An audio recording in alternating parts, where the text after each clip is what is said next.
ملګرو د مفتي منیر شاکر په هکله باندې په سوشل میډیا باندې ډېرې زیاتې پروپاګانډې چلیږي. لکه خلک چې کم دی څوک وایي آیا وفات شو، څوک یو سودا، لکه یوه ورځ نه مختلف قسمه خلک چې کم دی هغه دا خبرې کوي. نو د مفتي منیر شاکر صاحب په حوالې سره کم خبر چې دی په سوشل میډیا خلک هغه شیر کوي، نو د هغې کم حقیقت چې دی هغه ته زه وایم چې داسې چل دی چې د هغې کم انجیوګرافي چې ده د زړه څه مسله ورته راغلې ده، د هغې دپاره د هغې کم علاج چې دی هغه روان دی. نو په هسپتال کې پروت دی او چا ته تصویر ویډیو څه کړي دي او بیا په سوشل میډیا شیر کړي دي، نو چې سترګې پکې پټې لګې راشي نو خلک بیا ولګي هغه ویډیو راوالي او هغه شیر کوي او بیا وایي چې آیا مفتي منیر شاکر صاحب هغه وفات شو.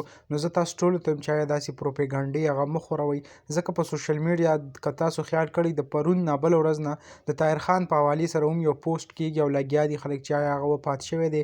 بیا هغې په خپله پوسټ وکړو چې آیا دا کم خبر چې کله خلک خورئ په دې کې څه حقیقت نشته، وایي زه ژوندی یم. نو تاسو ټولو ته وایم چې آیا داسې پالتو خبر چې کوم دی هغه مه شیر کوئ او د مفتي صاحب دپاره خصوصي دعا کوئ چې الله وله لویه زندګي ورکړي، ځکه زمونږ د دین اسلام خدمت چې کوي او هغه مخ په وړاندې روان دی. نو دغه لنډه شان ویډیو به تاسو سره هم شریک کړه، انشاءالله بلې ویډیو کې ملاوو. الله حافظ.